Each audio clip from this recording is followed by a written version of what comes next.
Shalom, Israel, Shalom. It's your brother Joshua, man, back with another quick coffee break, man, and a rebuke. About to rebuke this wicked so-called holiday, Thanksgiving, man, right? It's time to rebuke this wicked, nasty holiday, Thanksgiving, man, right? The title is, Are You Still Celebrating Thanksgiving? That's the question. You Jakes, man, you so-called Black, Hispanic, and Native Americans, are you still celebrating Thanksgiving? Why? Right? That's the question, right? Why would you be celebrating something such as this holiday, Thanksgiving? So-called holiday, I'll say, right? This is not of the Lord, right? This is not of the Lord. Right? So I'm going to hit a real precept real quick precept, man. Right? Just to add to that question. Right? This is the book of Proverbs, chapter 1 and verse 22. It says, How long, ye simple ones, will ye love simplicity? Right? And scorners delight in their scorning, and fools hate knowledge, man. How long is the question, are you going to be simple, Jake? You so-called Black, Hispanic, and Native Americans, how long are you going to be simple and continue to follow these wicked, nasty so-called holidays, man, of the oppressor, man? Right? The Lord never told you to celebrate Thanksgiving, man. Not at all. Right? Let me get the brother in real quick. Right? Let's get the brother in. Right? So the Lord never told you to celebrate Thanksgiving.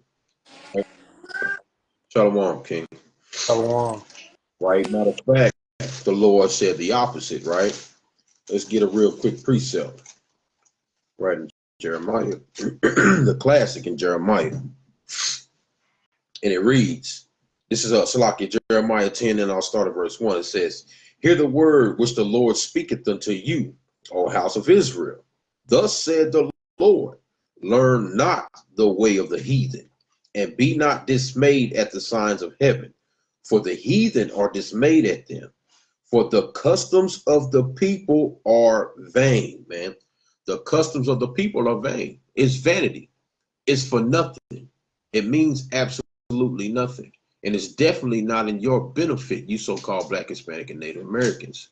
Especially you so-called Native Americans, you Gadites, man.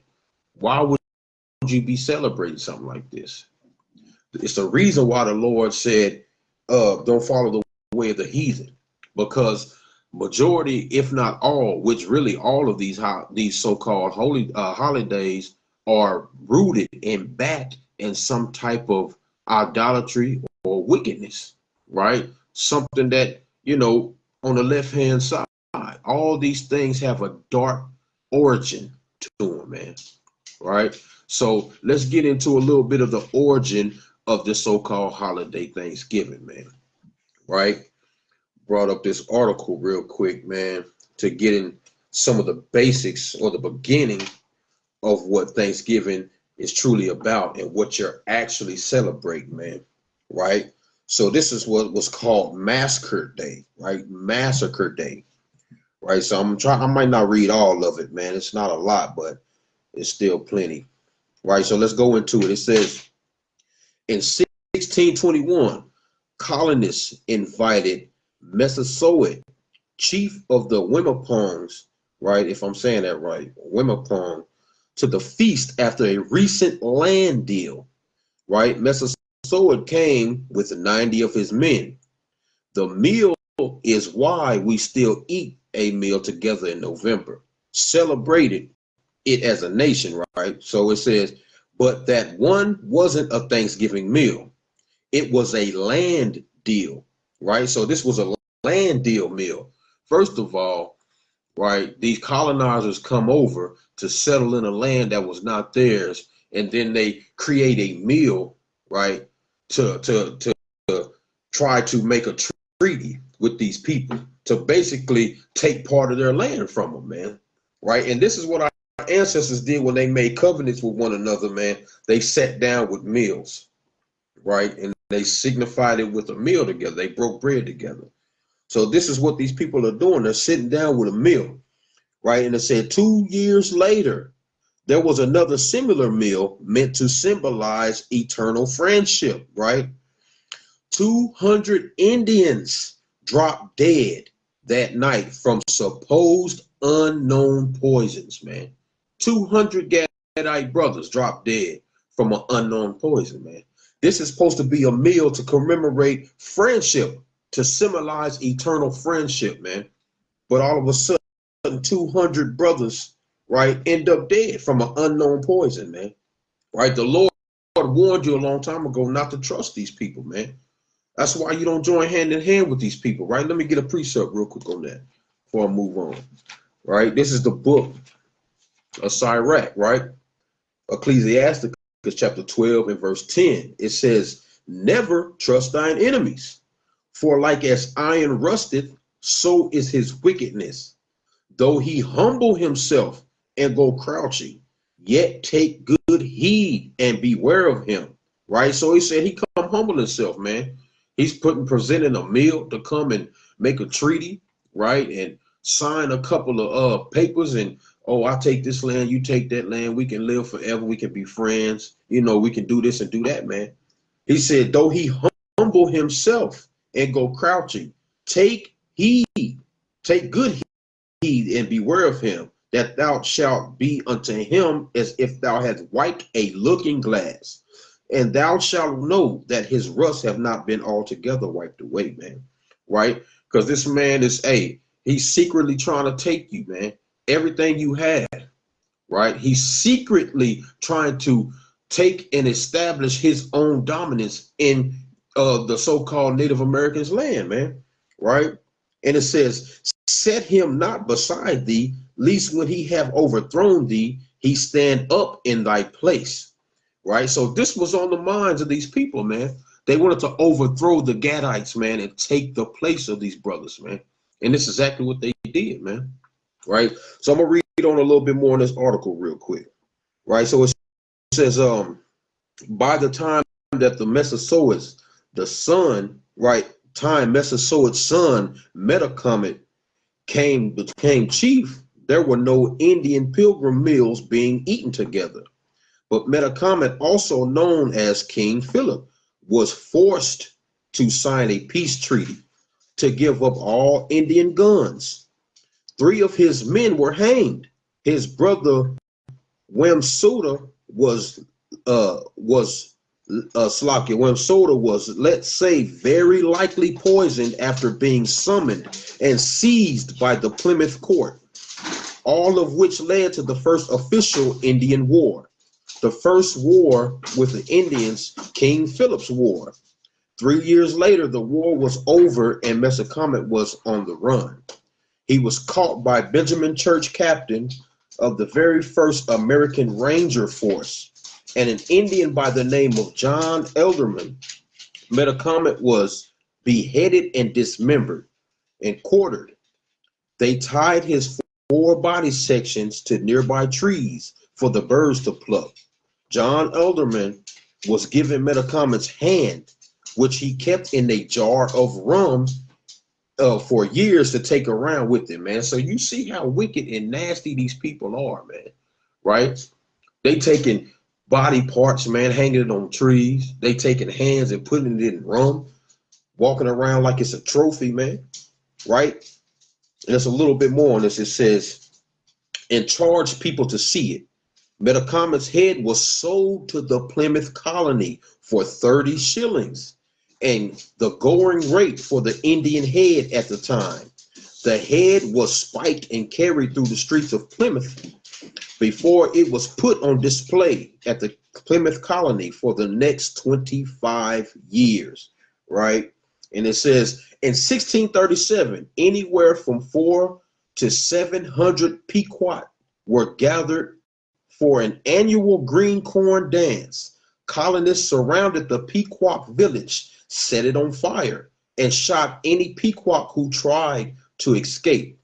The next day, the Massachusetts Bay Colony had a feast in the celebration of a governor declared it the day of Thanksgiving, man. Right? So this is what you're celebrating, man. You're celebrating a mass genocide of the Gadite brothers, man. Your Israelite brothers, man, being poisoned, land stolen, heads chopped off, right? Going for 30 shillings, man, right? Selling heads off, right? This is what these people are doing, and this is what you're eating to, right? When you're eating, you're eating to these devils, you're sacrificing to these devils, man. You're eating a meal to the death of your brothers, man. This is what you're doing. Right? Let me get one precept on that, man. Right? We'll get this one last precept real quick. It's the book of Deuteronomy. Right? Chapter 32 and verse number 17. It says, they sacrificed unto devils, not to the God, to gods whom they knew not, the new gods that came newly up, from whom your fathers feared not, man. So this is what's going on, man. You have created new gods, man. You're worshiping your oppressors when you do this, man. All these things are rooted and backed by wickedness, man. Mass murder and genocide. So when you sit down and you're praying over that so-called Thanksgiving meal, you're praying over the death of your brethren, man. You're celebrating lives being taken and land being stripped from your native brothers, man. This is what this is about, right? You got it, King. Khan, that's right. And brothers going into, man, the so-called holiday that we now know as Thanksgiving, it's just rooted in genocide, man. Ethnic cleansing, man. That's what the so-called Europeans came over here to do. That was their whole objective. They wanted to establish, a colony or a land for themselves, and that's exactly what they did. They wanted to have it by any means, right? So whenever we take part in the so-called holiday called Thanksgiving today, it's nothing like what was going on in the early 16th century, man. The 16th and 17th century. Because what these Puritans would do, we got to understand the history. It's not really too deep, right? We had these Puritans, people who wanted to come over here and set up Christianity, right? They wanted to set up Christianity. They had pretty much a charter, or they had authority from the king over there in England to come over here and set up a colony in the name of Christianity. And that's what they did. That's where you get the idea of manifest destiny, right? These people, they came over here and they killed in the name of Jesus. That's why Christianity is so prevalent and so prominent in the earth, because they forced the indigenous and the natives and the so-called Negroes to assimilate into Christianity, into English and the Spanish and the French, all these different languages. We were assimilated, forced to serve them or be killed, man. Right? And that's what happened. And the thing is, what they would do after every time they pillaged a village, they colonized and conquered a tribe, what they would do, they would have a feast afterwards, man, and they would give thanks to Jesus, man. They would have a Thanksgiving feast, man, a Thanksgiving dinner. That's what they would do every single time.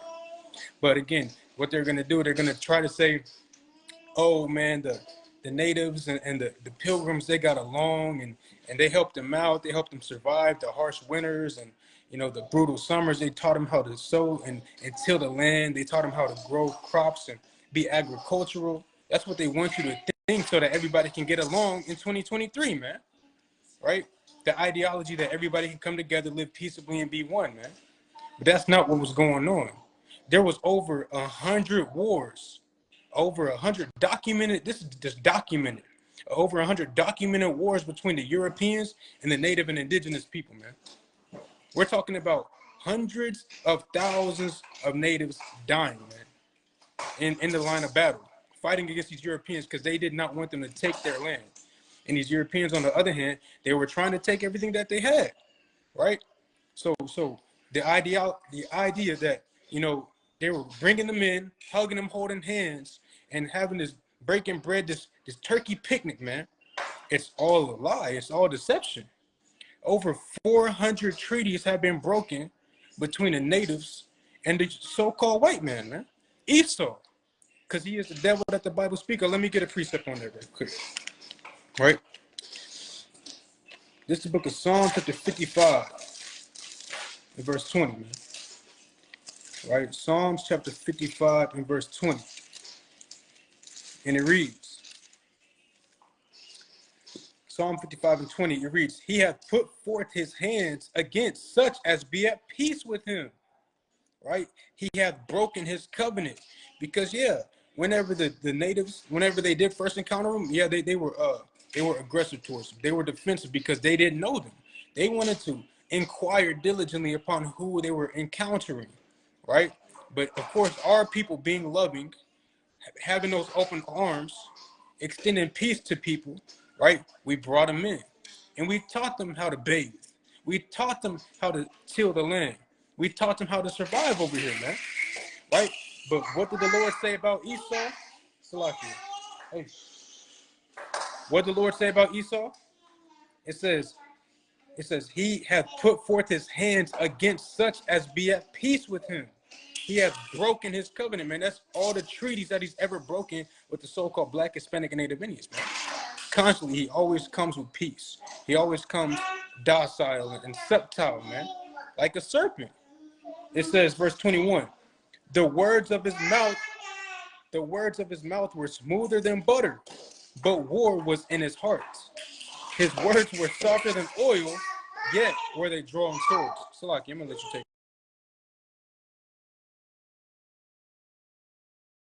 it. Salakia, Khan. Right. So what the brother was going into, let's go back into it real quick. All right.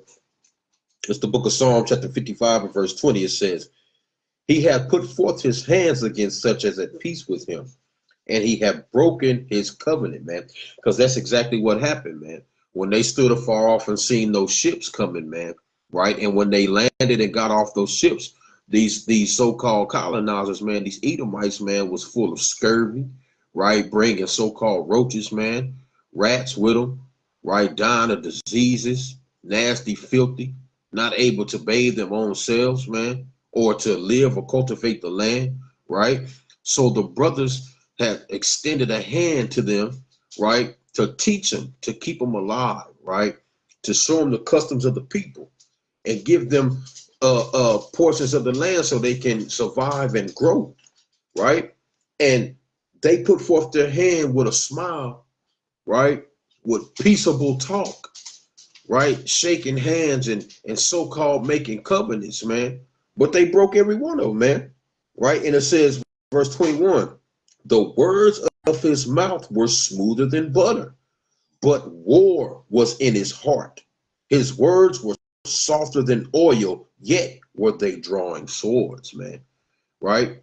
That's what they were doing, man. They had one hand out, shaking a hand with a pen. Hey, man, let's sign this treaty, man. But a hand behind the back, they had a knife in their hand, man, right? Devising cunning plots, right? To trick and be deceitful and take. Just like the brother said, man, they came in the name of Jesus, man, in the name of white Jesus, Cesare Borgia, man. They got the authority from the king to come over, right, with that manifest destiny crap, man.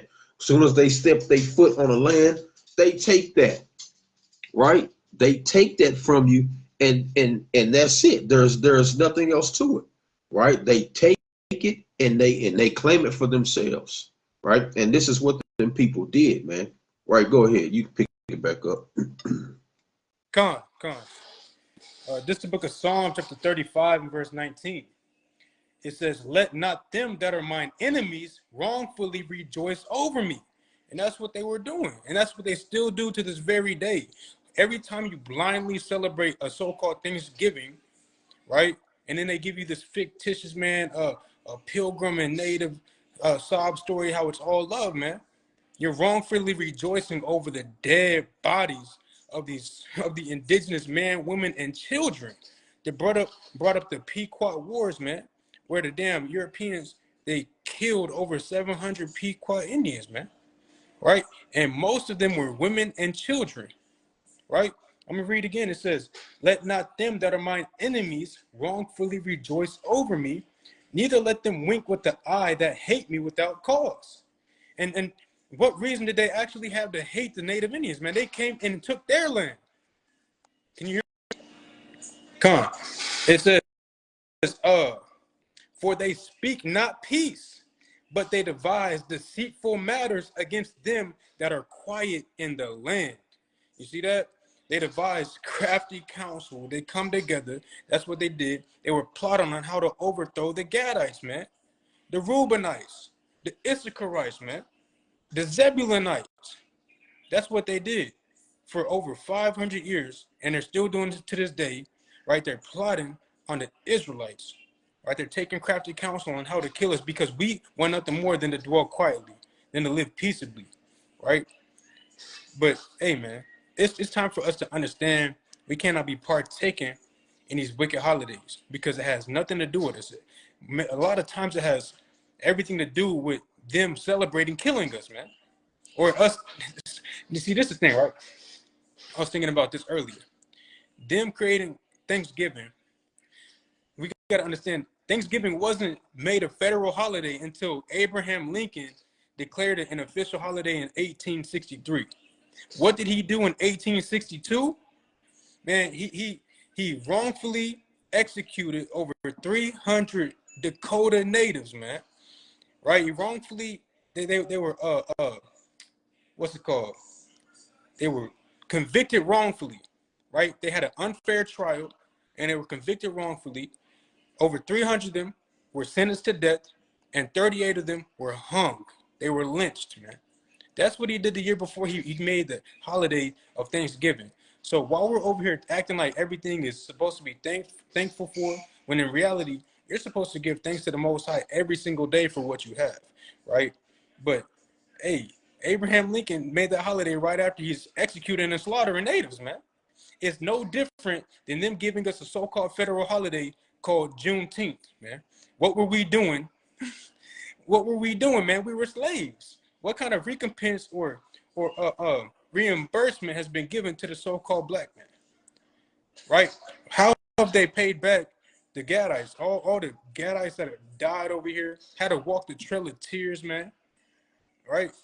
Literally them displacing thousands and thousands of natives from their land, forcing them on the reserves as big as a damn a one lot garage, man, a one lot garage.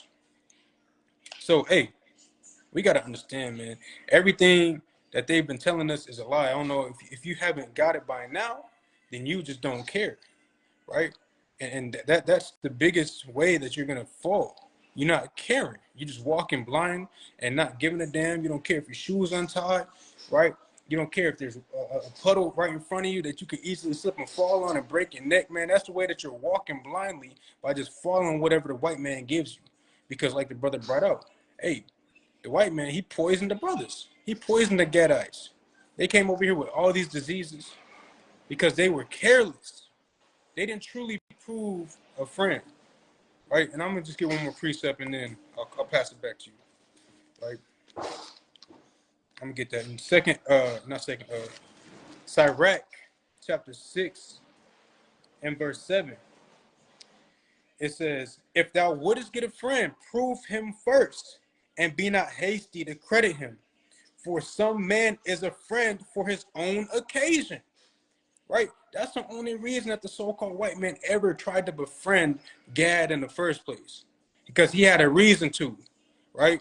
He knew that he had to find a way in to be accepted by these people so that they can live and take over this land. That's the only reason that he befriended Gad in the first place. It says, for some man is a friend for his own occasion and will not abide in the day of thy trouble. And where were the other white men whenever the other white man was colonizing and conquering the Gadites? What white man stood up and fought with the natives, man?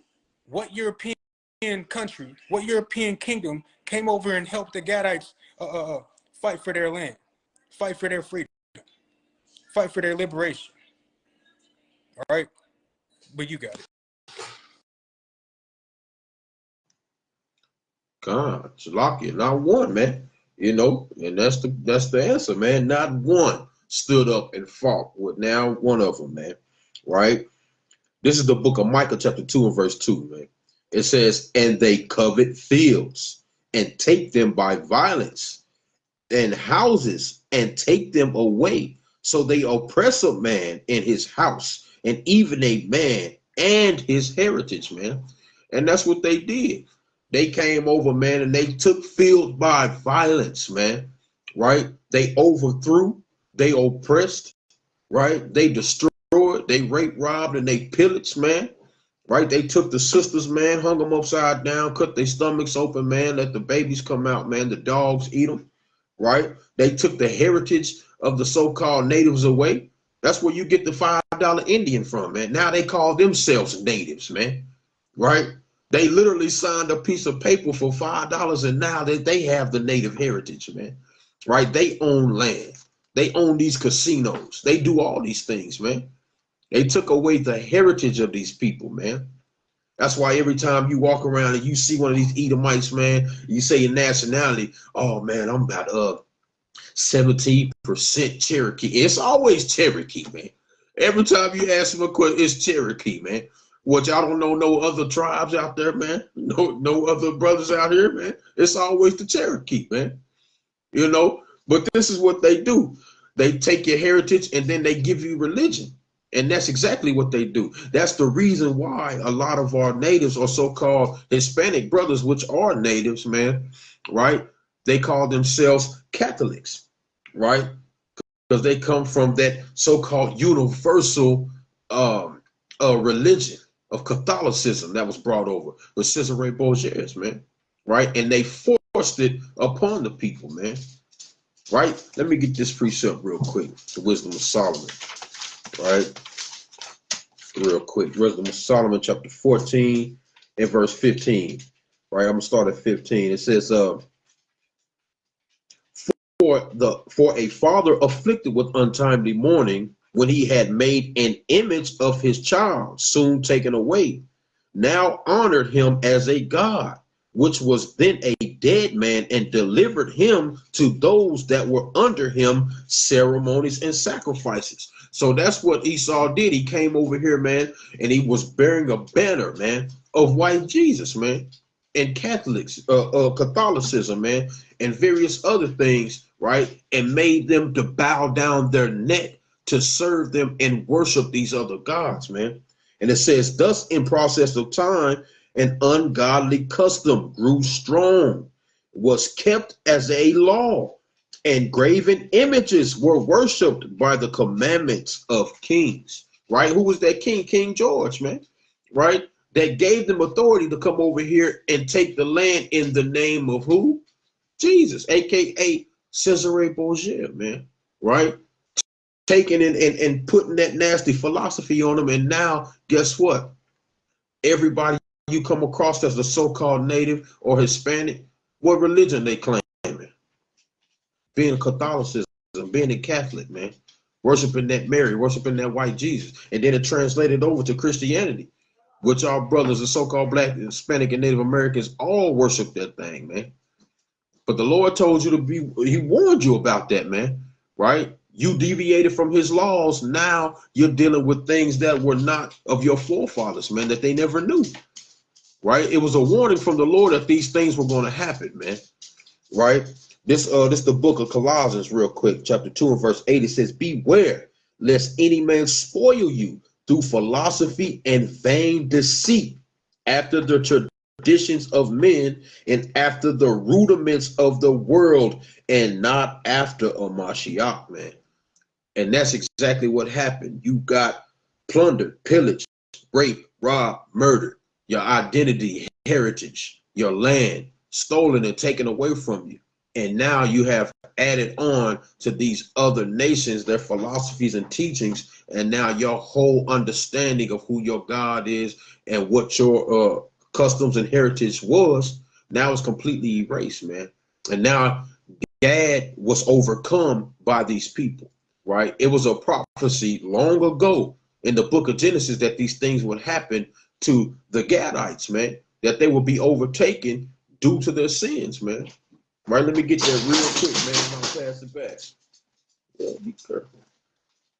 All right, Shalaki, this is the book of Genesis chapter 49 and verse 19. It says, Gad, a troop shall overcome him, man.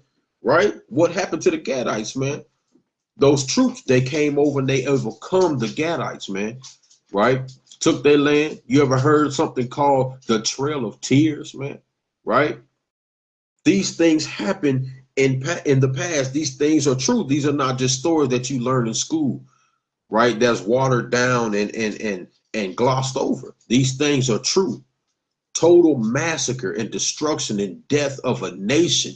This is what you celebrate when you sit down with your family and you partake of that so-called Thanksgiving meal, man. Right? Pass it back to you, King. Con. Yeah, like I said, man, our people, we really just got to take heed of our friends in these last days. Understand that, hey, not everyone's going to make it, man. Right? If you're not a so-called Black, Hispanic, and Native Indian over here in the Western Hemisphere, if you're not an Israelite, you're excluded from salvation, period, point blank. So as an Israelite, what business do you have chilling, kicking with it, like partaking in anything that the heathen have to do, man? All right? At all. You need to come back to the law, statutes, and commandments of your God in these last days, or you're going to be destroyed, man. Right? But we got to look at the accounts of our forefathers and see what happened every time our forefathers started meddling and dealing with these heathens, man. They would always get overthrew. Even Solomon, in his lust towards these other nations, he started serving their gods, man.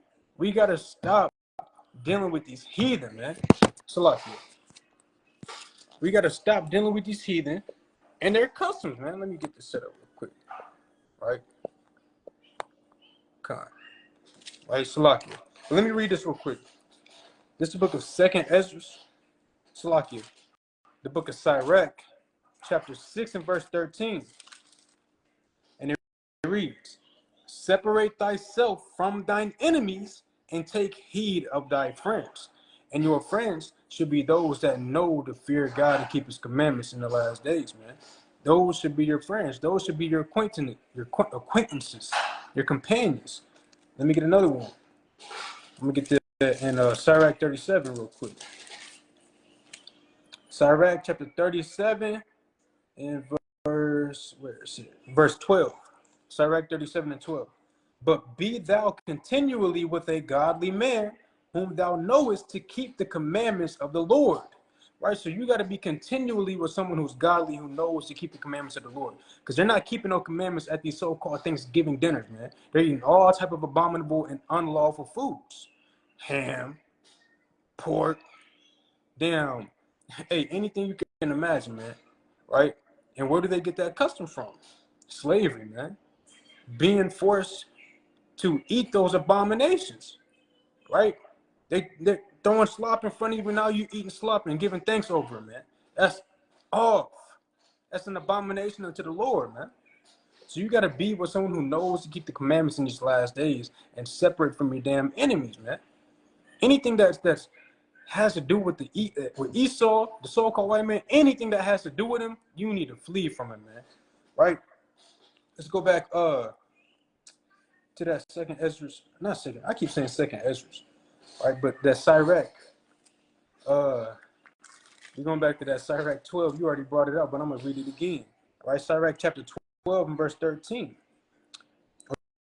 Sirach 12 and 10, rather. Salakia. Never trust thine enemy, for like as iron rusted, so is his wickedness. I'm gonna jump down to verse 14 though, or 13. It says, who will pity a charmer that is bitten with a serpent, or such as come nigh wild beasts? So one that goeth to a sinner and is defiled with him in his sins, who will pity? So nobody's gonna feel sorry for you falling into that trap that is set right in front of you, man. We're telling you, hey, Thanksgiving, that's just a trap, man. It was given to us by our oppressor. It's a celebratory victory dinner over them slaughtering and committing genocide toward our people, man. So you look like a clown Literally, you look like Dumbo or Dumby, the clown, when you walk into there and partake in those Thanksgiving dinners, man. What you should do, if you really built up in the spirit and power of the Most High, is go to your family's house on that day of Thanksgiving and don't eat a damn thing, man. Be an example. Be a light to your people, man. Tell them the history, the truth about Thanksgiving. Tell them what you should be doing, right? Giving thanks to the Most High every day. Trying to spend time, trying to come together with your family in righteousness. It doesn't just have to be on a birthday. It doesn't just have to be on Thanksgiving. It doesn't just have to be on damn Christmas, man. The Most High gave us high holy days in the Bible to come together, right? To come together, fellowship, love one another, and worship the Most High at the same time. Because the Most High not hearing none of the prayers that you're trying to pray over those abominations, man. That's literally commemorating the genocide of his people, right? But let me get one more, right? Because again, there's so many examples that we need to start living by that we can find in these scriptures. Let's go to 2 Kings.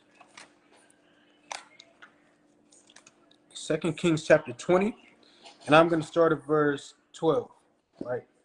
2 Kings 20 and 12. It reads, at that time, Baradak Baladan, the son of Baladan, king of Babylon, sent letters and a present unto Hezekiah, for he had heard that Hezekiah had been sick. And Hezekiah hearkened unto them, and showed them all the house of his precious things, and the silver, and the gold, and the spices, and the precious ointment, and all the house of his armor, and all that was found in his treasures. There was nothing in his house, nor in all his dominion, that Hezekiah showed him not. So the king of Babylon, he heard that Hezekiah was sick, right? He was in the lowest state. So what did the king of Babylon do? He sent gifts. He sent presents, right? He sent people with sweet words. Hey, are you okay? How you feeling? You doing good? Right? Sending peaceable words, right? And what Hezekiah do? Hey, he took heed to that, man. And he showed the king of Babylon and all his men everything that he had. His whole dominion, all the gold, the silver, the armor, everything, man. Hezekiah did that. The king of Israel, he showed the king of Babylon everything that he had. Is that a good thing? We're going to see. Verse 14. Then came Isaiah the prophet unto King Hezekiah, and said unto him, what said these men? And from whence came they unto thee? So Isaiah, a mighty prophet, came to Hezekiah and said, hey, where these niggas come from? Who are they? He's inquiring, he's questioning, right? It says, and Hezekiah said, they are come from a far country, even from Babylon. And he said, what have they seen in thine house? And Hezekiah answered, all the things that are in mine house have they seen. See, you're not supposed to show these heathen everything, man. You're not supposed to tell these heathen everything, right? You can't trust nobody, especially your enemies, man. But what Hezekiah do? Hey, a gift destroyed the heart, man. Blinded the minds of the kings, right? Ecclesiastes 7 and 7, right? But it says, where is it? It said, all the things that are in mine house have they seen. There is nothing among my treasures that I have not showed unto them. And Isaiah said unto Hezekiah, hear the word of the Lord. Behold, the days come that all that is in thine house, and all which thy fathers have laid up in store unto this day, shall be carried away unto Babylon. Nothing shall be left, saith the Lord. You see that? The Lord judged Hezekiah for that dumb stuff, man. Right? It was a mistake. King Hezekiah wasn't using discernment. He wasn't being wise, man. Right? He was being gullible. Right? He was gullible, and he believed that the king of Babylon actually had good intentions and actually wanted to check on him. Just like our brothers, the Gadites, actually believed that the Europeans, they just wanted to trade. They just wanted to, live peaceably, and, they could get together and get along, right? And the Gadites, they found out the hard way because they weren't using wisdom, which you find in these scriptures. And these scriptures tell you never trust thine enemies, man. Never trust thine enemies, man. And our people over and over again, they're doing the same thing to this very day, They're acting just like Hezekiah, man. They letting these heathens know where they live, know all their where the trap house is, right? They let them know all the information, right? And they get caught up every time. But you got it, King. Come on, man, mighty points, man. And I want to bring out that Ecclesiastes 7:7, man, because that's what our people do, man. They get a little leeway, man. They get a little some type of gift, man, and they run with it. They happy. You know, Jake is like a little kid, man, with his hand out. He get a little piece of candy and he run off, man, and sit on the bench, man, open his candy and swing his legs, man, while he's sucking on the sucker, man. Happy as hell, man. Right?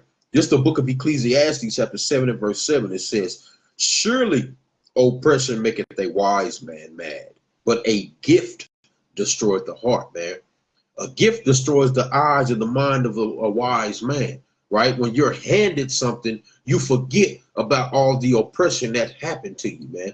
So you get a couple of days off of work, man, right? A few hours with your family, hang around, chill out, eat a bunch of abominable food, get fat, be gluttonous, drink all your wine and your beer, watch your football, man, laugh, smoke your weed.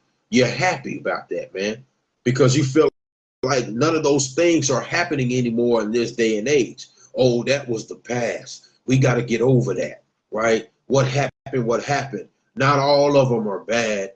You know, this is the mindset of Jake, man.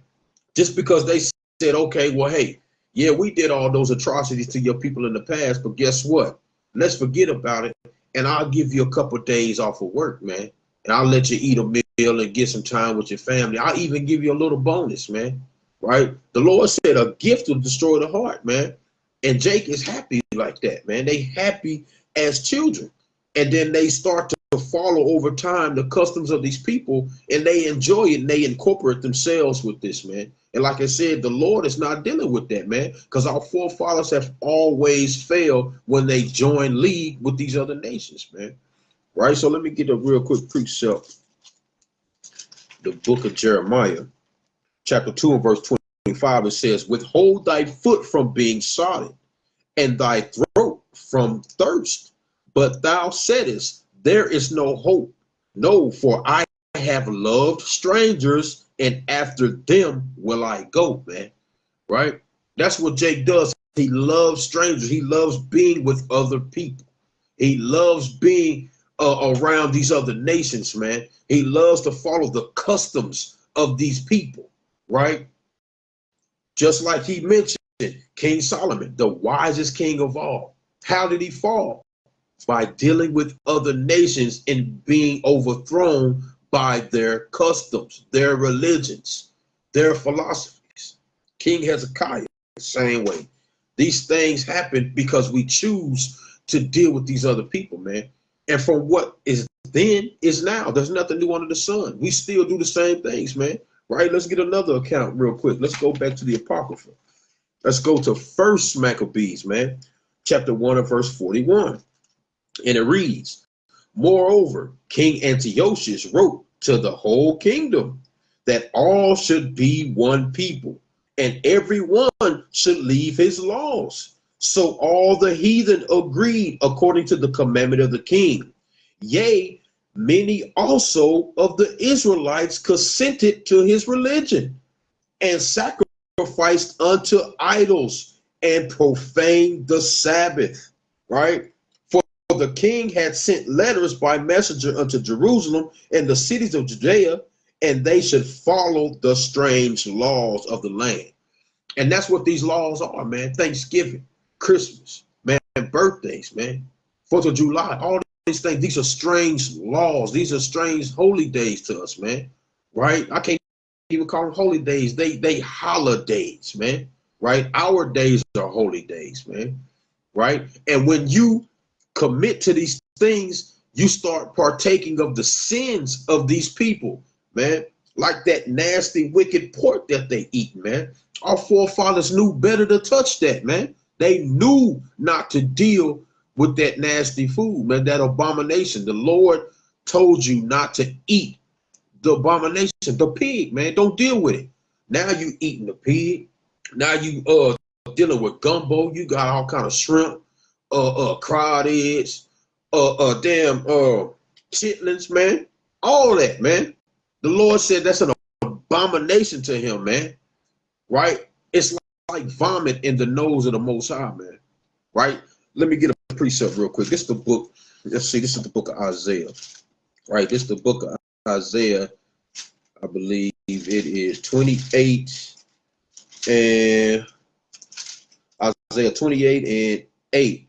It says, for all the tables are full of vomit and filthiness, so that there is no place clean, man. Right? All the tables are filled with the abominable food, man. They taking actual pig guts, man, and making a meal out of it, man. You know what I'm saying? Eating with hot sauce and ketchup, man. You know, enjoying it, right? Taking pig feet, all this wickedness, man. The Lord said your table is full of vomit, man. It's full of madness and disgusting things, man. Our forefathers knew they dare not touch those things, man, because that's death, right? It was a sin to do those things, and what's the wages of sin? Is death. This is the reason why, Jake, you sitting around suffering from high cholesterol, man, having heart attacks at young ages, man. Your arteries is clogged up, right? You got cancers. Your leg got to be amputated because your gout is so bad. All these things happen because of what you're doing that these other nations have brought you and assimilated you into, man. Right, let's get another precept real quick. Let's go to 2 Kings chapter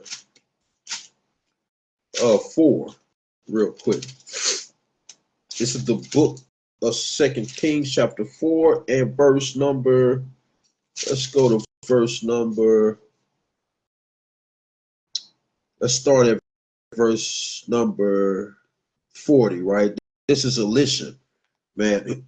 Right here it says, I'll start at 39. It says, and one went out into the field and gathered herbs and found wild vines and gathered thereof wild gourds, his lap full, and came and shred them into the pot of pottage, for they knew them not. So they poured out for the men to eat, and it came to pass, as they were eating of the pottage, that they cried out and said, O thou man of God, there is death in the pot. And they could not eat thereof, man. Right? Because they was feeding them abominable food, man. Wicked, nasty pork, man, shrimp, crab, lobster, all these things, man. Our forefathers never partook of these things, man. But now we love the heathen, and after them when we go, we do everything that the heathen tells us to. We assimilate ourselves into this so-called society because we want to fit in so bad. So therefore, hey man, we get destroyed for these things. This is the reason why you suffer, Jake, in your community, because of your sins. Your love of these other nations, man, you get destroyed. The Lord said in book of Amos, real quick, I'm gonna get there and I'm gonna pass it real quick. Right, this is the book of Amos. Right, let me get there real quick. Shalakia. The book of Amos, chapter, I believe it is 5 and verse number 21. It says, I despise your feast days, and I will not smell in your solemn assemblies, man. The Most High God hates these feast days, man. He does not honor this wickedness. It's filth before him, man. He does not honor any of these things. It's pure madness to the Most High, man. It's like a smoke in his nose, man. He can't deal with smelling pork on the grill, man. Seeing damn a crawfish boil, right? You sucking on the head of a damn crawfish, man. You eating damn rabbits and damn squirrels, man. The Lord ain't dealing with that, man. He gave you clean things to eat, man. High holy days to celebrate, right? So he says, I despise your feast days, and I will not smell in your solemn assembly, man. So when you praying over that nasty stuff, man, when you dealing with all that Lord, thank you for bringing this meal and my family together. The Lord not hearing that, man. He's not hearing that because you're full of sin. Your table's full of vomit, man. Right? I'm gonna get this last one. This is the book of Proverbs, chapter 28 and verse 9. He says, he that turneth away his ear from hearing the law, even his prayer shall be abomination, man. So even your prayer is abomination before the Most High God, man. Right? But with that, I yield. Con. This is the book of Psalm, chapter 106 and verse 28. It reads, they joined themselves also unto Baal Peor, and ate the sacrifices of the dead. Thus they provoked him to anger with their inventions, and the plague broke in upon them. So like the brother was going into, man, we join ourselves into these other nations, and the next thing you know, we start eating the sacrifices of the dead, man. Right? Actually eating abominable, unclean, and detestable foods, and then trying to give thanks to the Most High for it, man. But you cannot be a partaker. Matter of fact, let's get that real fast. I'm going to go back to this. Right? Let's go to 1 Corinthians chapter 10. 1 Corinthians chapter 10 and verse 21. I'm going to start at verse 20, right? This is cold right here. 1 Corinthians chapter 10 and verse 20, it reads, but I say that the things which the Gentiles sacrifice, they sacrifice to devils. So why would the so-called Black, Hispanic, or Native Indian be partaking in anything that these heathen have to do with? Because everything that they're sacrificing to is to devils, man. It says, but I say that the things which the Gentiles, the heathen, sacrifice, they sacrifice to devils and not to God. It's not for the Most High, man. It says, and I would not that you should have fellowship with devils. Ye cannot drink of the cup of the Lord and the cup of devils. You cannot be partaker of the Lord's table and of the table of devils, man. It says, do we provoke the Lord to jealousy? So you're provoking the Lord to jealousy by partaking in the heathen's customs and not in his. You're not keeping his commandments, his holy days, the things that he actually commanded you, but yet you're going to continuously follow the way of the heathen, their wicked holidays, in which they're eating everything that God hates. Wow. You're provoking God to jealousy and yet trying to thank him for it when this holiday is known to be rooted in genocide of his people. Hey, man, we making points, man. We're just making points. We just the messengers. Don't shoot us, man. Right? Let me get the book of Mark. I'm going to go back to that psalm, though. Let me get the book of Mark, chapter 7, real quick. Salakia. This is the book of Mark, chapter 7, and verse 7. Right? And it reads, Mark, chapter 7, and verse 7. I'm going to start at verse 6. It reads, he answered and said unto them, well hath Isaiah prophesied of you hypocrites, as it is written, this people honoreth me with their lips, but their heart is far from me. Man, your heart is deceiving you, thinking that you're worshiping and celebrating and giving thanks unto the Lord for your family and your friends and all of the things that you have. But in reality, you're doing it unto devils, man. You're doing it unto idols and to your oppressor. More importantly, that's who you're thanking. You're thanking your oppressor. Your oppressor is the one that gave you those days off. Your oppressor is the one that gave you that hand, man, not God. Right? So the Lord called you a hypocrite. It says, howbeit in vain do they worship me, teaching for doctrines the commandments of men. So find in the Bible, in the Holy Bible, where it said every third week in November, you come together, you eat ham, you eat pork chops, you eat damn chitterlings, man, ham hogs, right? Pig feet. Show me in the Bible where God gave that commandment. Because Christ is saying that y'all are laying aside the commandments of God for the traditions of men, putting the traditions and customs of man over the actual commandments of God, right? It says, laying aside the commandments of God, ye hold the tradition of men, right?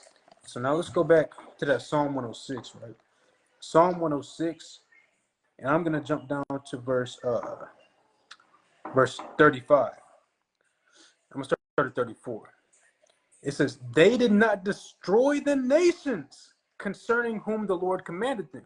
We were supposed to destroy them nations, man, in the land of Canaan.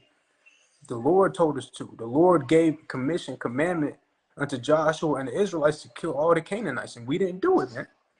He said they did not destroy the nations. If God loved everybody, why is God commanding Israel to destroy nations?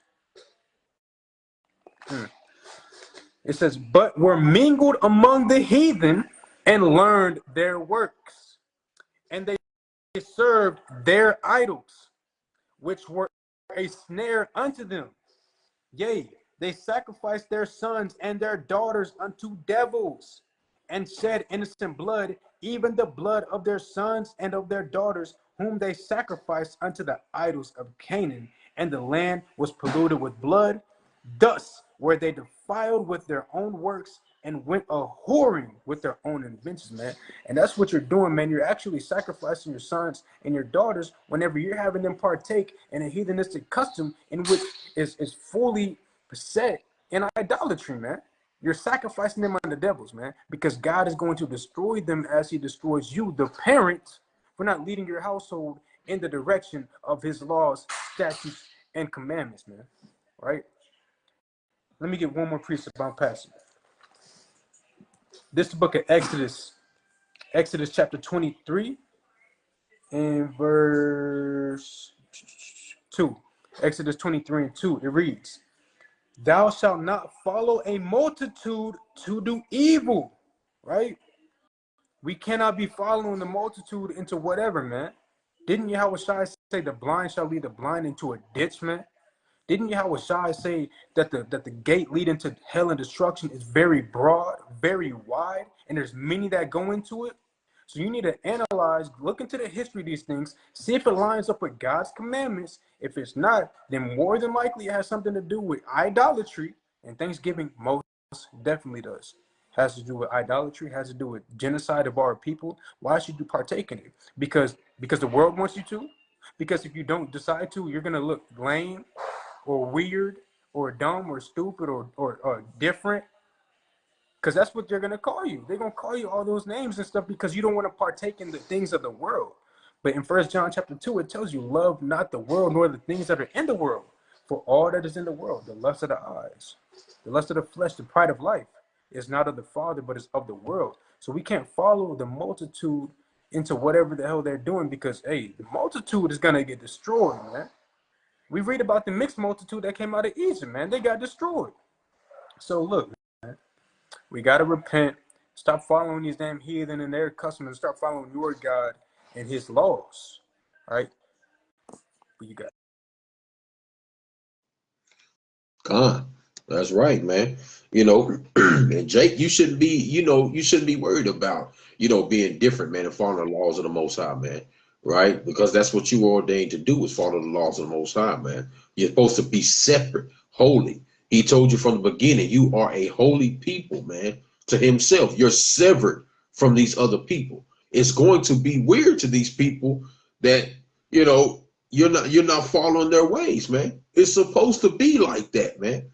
Right? Let me get this in 1 Peter chapter 4. It says 4 and 3, it says, "For the time past of our life may suffice us to have wrought the will of the Gentiles, with we walk in lasciviousness, lust, excess of wine, revelings, banquetings, and abominable idolatries," right? Which we do, right? Celebrating these wicked holidays, man. Verse 4, it says, "Wherein they think it strange that ye run not with them to the same excess of riot, speaking evil of you," man. Right? They think it's weird that you don't deal with that stuff, man. They think it's crazy that you're dealing with strange laws to them, man. But that's what you're supposed to do. You're supposed to be separate, severed from these people, and not follow them. That's why the brother brought out not following a multitude to do evil, man. But Jake loved the customs of the heathen, man. right? Like I said, there's nothing new under the sun from then to now. It's the same thing over and over. When are you going to break the cycle, man? Right? Let me get this precept real quick. Right? In 2nd Maccabees chapter 4, verse 15. Not setting by the honor of their fathers, but liking the glory of the Grecians best of all, man. That's what our people do. We love the glory of these other nations best of all, right? But not understanding that this is your downfall. This is why you're on the bottom, because you follow after other people instead of establishing your own by following the commandments of the Most High, right? Next verse, it says, by reason whereof sore calamities came upon them. This is the reason why you're in shambles, man, because you're dealing in sin with these other nations, and they understand it, man, right? And it says, for they had them to be their enemies and avengers, whose customs they followed so earnestly, and unto whom they desire to be like in all things, man. That's what you doing, Jake. You desire to be like these people, man. You desire to do what they do because you look out and you see the glitz, the glamour, the things of the world, the things they have, and you're in awe. You love it. So, hey, man, you celebrate Thanksgiving. I'm going to do it too, man. That's what you do, Jake. You follow after these other people like a little lost puppy, man, and don't understand that this is your ruin, man. This is the reason why you're the tail and not the head, man. You don't have hegemony over the earth because you refuse to follow the Most High's commandments, and you want to follow after these strange gods, man. And you're going to continue to be low, downtrodden in the ghettos and the slums, right? Disenfranchised, marginalized, hated, right? Discriminated against because you want to be like these people instead of separating and establishing your own, right? But guess what, man? Esau, you can't get away, man. You can't get away because if you have destroyed the Lord's people, man. The Lord used you as a sword to subjugate the people and to whoop them, be the whooping stick or the belt, right, for the people. But you went above and beyond and you destroyed our people, right, down to nothing. And the Lord said he has a recompense for you, Esau, man. He got a recompense for you, man. Right, let's get this real quick precept, man. The book of Zechariah, man. Chapter 1 and verse 15, it says, I am very sore pleased with the heathen that are at ease, for I was but a little displeased, and they helped forward the affliction, man. Right? Esau, you went above and beyond to destroy God's people, man. You went above and beyond to covet and take lands, to destroy, to rape, rob, and murder, and take away from the people of the Most High, man. And the Lord said he was but for the little displeased at first, but you forwarded the affliction, man. And Esau, the Lord finna come on your, he finna have you, man. He finna break down a tremendous destruction on this place, man, due to your iniquities, man, on his people, man.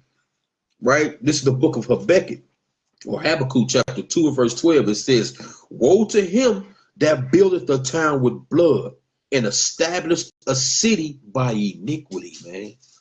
He said, woe to you, destruction to you, Esau, for doing such things, man. Right? Your destruction is at hand and you don't even know it, man, because you understand as long as you keep, right, so-called Black, Hispanic, and Native Americans in sin, that you feel your rulership is going to go on forever, that you're going to stay on top. But the Lord said he's going to wake up his hopeful elect, and hey, man, he's going to get us out of this captivity sooner than later, man. But Jake, you got to understand that you have to wake up and separate yourself from your enemy, because they have devised cunning and deceit against you to keep you in sin. And as long as they have you in sin, they can rule over you, man. Right? So let's get this last precept real quick, right?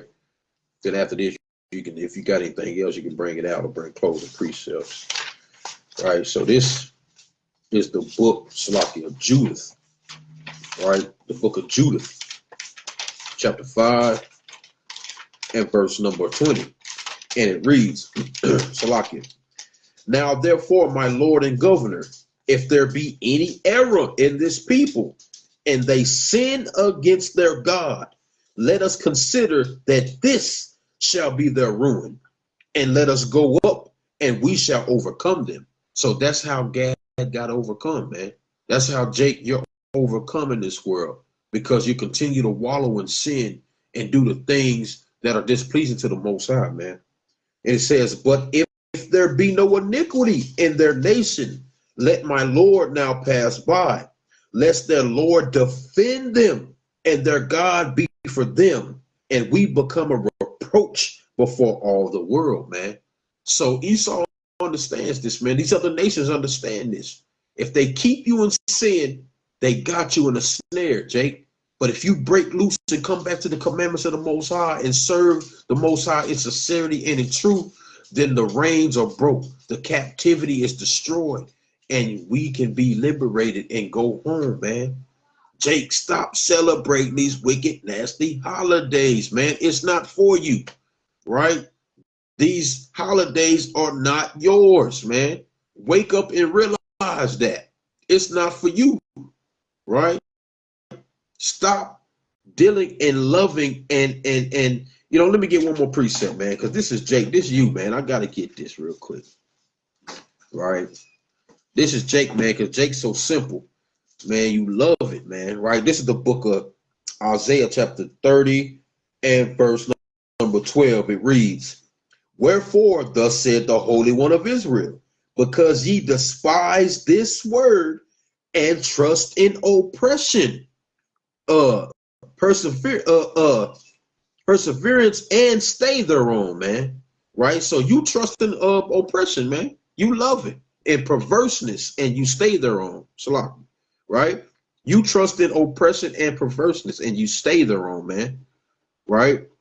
Therefore, this iniquity shall be to you as a breach, ready to fall, swelling out in a high wall, whose breaking cometh suddenly at an instant, man. So this is the reason why you're in oppression, man. You're depressed. You're broken down. You don't know your nationality. You don't understand the things that are befalling you because you're in sin. You trust in oppression and you stay there on, man. You have to wake up and come out of this place, man. Right? Dang, let me get that real quick. Last one, man. Last one. Right? This is Revelation. Right? The book of Revelation, chapter 18 and verse number 4 says, and I heard another voice from heaven saying, come out of her, my people, that ye be not partakers of her sins, and that ye receive none of her plagues, man. So the Lord is calling you out of this wretched, nasty, wicked place, man, and tell you to stop celebrating these holy days, rather, Salakia, and dealing with these other nations, man, and stop staying on oppression and loving it, man, and separate yourself and return, repent, and come back to Him in these last days, man. Right? But I'll yield with that, King. Yeah, I'm gonna just give one precept. I was gonna kind of go into you know, how Esau like taking lands and how the Lord gonna judge him for that, you know. But the point being is the Lord, He's gonna recompense our enemies for everything that they've done, right? Esau, the so-called white man, he's gonna get judged, utterly destroyed. And if you want to continue partaking in his customs and his laws and what he tells you to do, contrary to what the Lord told you to do, then you're gonna get destroyed with him, man. It's straight up and down. But this is 1 Thessalonians chapter 5 and verse 21, right? 5 and verse 20. Salakia, 5 and verse 22. 1 Thessalonians 5 and 22, it reads, abstain from all appearance of evil. That's what you got to do, man. Abstain from all appearance of evil. If the Lord said it's sin, the Lord said it's iniquity, the Lord said it's not wise, abstain from it. Get the hell away from it. Hey, because like Sirach said, who will pity a charmer? Who's going to pity him that's playing with serpents and gets bit? Nobody. Nobody going to feel sorry for that man. Nobody feels sorry for the damn white man who sticks his hand in the damn lion cage at the zoo and gets the damn arm ripped off. Shouldn't have been playing with the lion, dummy. right? Same thing with you, Jakes, man. You Israelites, so-called Black, Hispanic, and Native Indians, partaking in these devilish customs, man. We're not going to shed tears. We're not going to lose sleep over you getting destroyed by the Lord in the day of judgment, man, because we're giving you warning. We're washing our hands of the blood, right? I mean, like I said, you just got to do a little bit of research, a little bit of due diligence to understand what the hell you're doing. Stop just blindly following people. Stop just going with whatever everybody's doing, man. We got to start questioning things. Be more, what's the word? We got to be more cynical. Not cynical. I guess we got to be more critical. Be prudent. You got to be more prudent. And what's the word?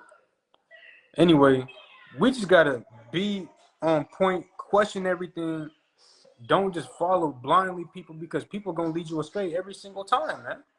And let me get one more precept. That's beautiful. Right here. This is the book of Jeremiah, chapter 17 and verse 5. Thus saith the Lord, cursed be the man that trusteth in man. The Lord said you're going to be cursed if you trust in man. You got to trust in Yahweh. Bahashim Yahweh Shai, man. It says, and maketh flesh his arm, and whose heart departed from the Lord. So you got to trust in the Lord with all your heart, soul, and mind, and actually do that. Because a lot of our people say they trust in the Lord. A lot of our people say they believe in God. But with their actions, they show otherwise. Right? But with that, I yield. God, I just want to make that point real quick when he's saying, man, you got to be more prudent, man, and focus, man. Stop just following after people blindly, man, and doing everybody else's will instead of understanding the way that you should go is keeping these commandments, man, right? So this is the book of Proverbs, chapter 27, verse 12. It says, a prudent man foreseeth the evil and hideth himself, but the simple pass on and are punished, man. You know what I'm saying? So a prudent man is going to see this evil before him, man. He's going to see that abomination on the table. He's going to see that you're not following the commandments of the Lord. He's going to hide himself from that, man. But the simple-minded is going to just go along with the crowd, man, and follow the multitude to do evil and be destroyed, man. Right? So I'm going to bring out this last precept, man, and close it out. It's the book of Joshua, chapter 24 and verse 15. It says, and if it seem evil unto you to serve the Lord, choose you this day whom you will serve, whether the gods which your fathers served that were on the other side of the flood, or the gods of the Amorites in whose land ye dwelt. But as for me and my house, we will serve the Lord, man. So for the commandment keeping, faith having Israelites, man, we're going to serve Yahweh by Shem Yahweh Shai. But with that, we're going to give our honor, glory to Yahweh. So Go ahead, King. I wanted to say, be more skeptical, man, about what you've been taught. Be a skeptic in these last days. Right? Look at the definition. I had to look up the definition too, you know what I'm saying? Skeptical just means not easily convinced, having doubts or reservations, man. You need to be, you can't just go with whatever people tell you, man. You got to look into it. It tell you that in the Bible. Hey, whatever somebody tells you, look into it, man. Acts 17 and 11, man. All right. That's all I wanted to bring up, man. Be skeptical. That's right, man. But with that, we give our honor and glory to Yahweh, Bashem Yahweh Shai. Hope this was edifying. Kum Yashala. Shalom.